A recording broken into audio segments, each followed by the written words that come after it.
and welcome to my channel. In today's video, we will take a closer look at the story of Mehran Karimi Nasseri, the man who lived in an airport for 18 years.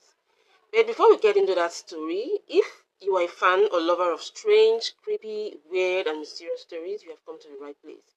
So if you have not subscribed to my channel, please click on the subscribe button and also remember to turn on the bell notification so you can get notified anytime I upload a new video. Now let's get into today's story.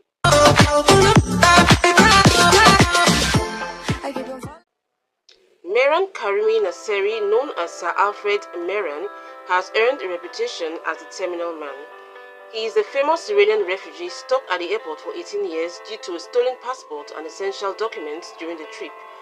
Without a passport or identification, he could not exit the departure lounge of Terminal 1 at Charles de Gaulle Airport in France.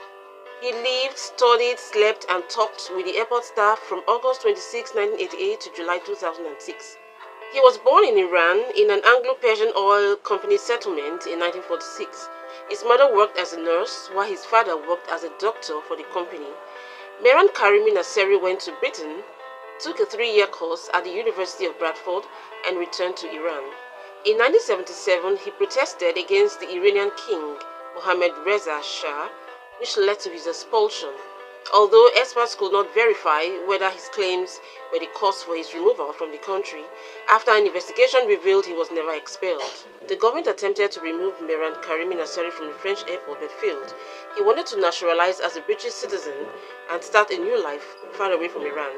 Mehran Karimi Nasseri applied for citizenship in several countries, but unluckily for him, all countries declined his applications. The reasons his applications were denied are unknown.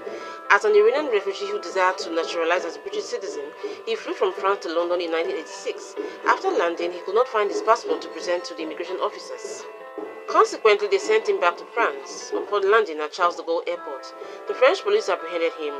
At the French airport, he was unable to prove his identity or refugee status and was detained in a washing area for travelers without papers. Mehran Karimi Nasseri claimed his bags containing the passport and important documents were stolen in transit while catching the flight to London. Others indicate that Nasseri actually mailed his documents to Brussels while on board a ferry to Britain, lying about them being stolen. Later, he was released after an investigation revealed he had all the relevant documents before leaving the French airport for London at the checkpoint. At this point, he became a refugee because sending him to any specific country without documents became impossible. As a result, Terminal 1 at Charles de Gaulle became his home in France. During his stay, he changed his name to Sir Alfred Mehran and spent 18 years studying and writing books that have earned him the moniker the Terminal Man. A stuck in an airport for 18 years certainly would face problems. He could not leave the area without documents and face legal challenges.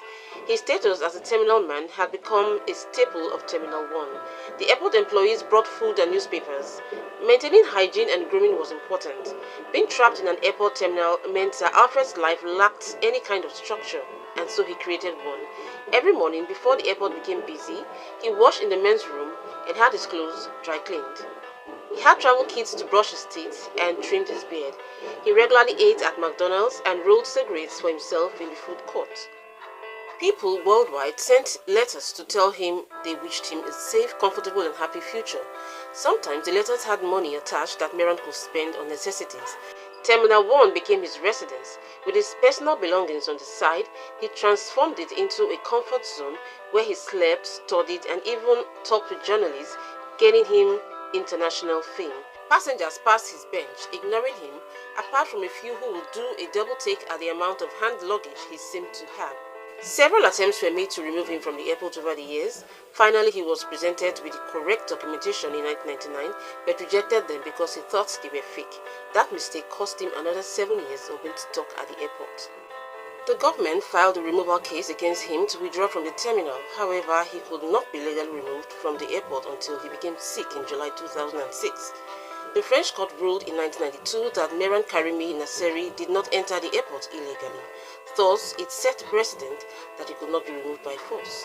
The Belgian and French governments wanted to grant him citizenship, although he initially did not accept the offer as he planned on living in Britain for the rest of his life.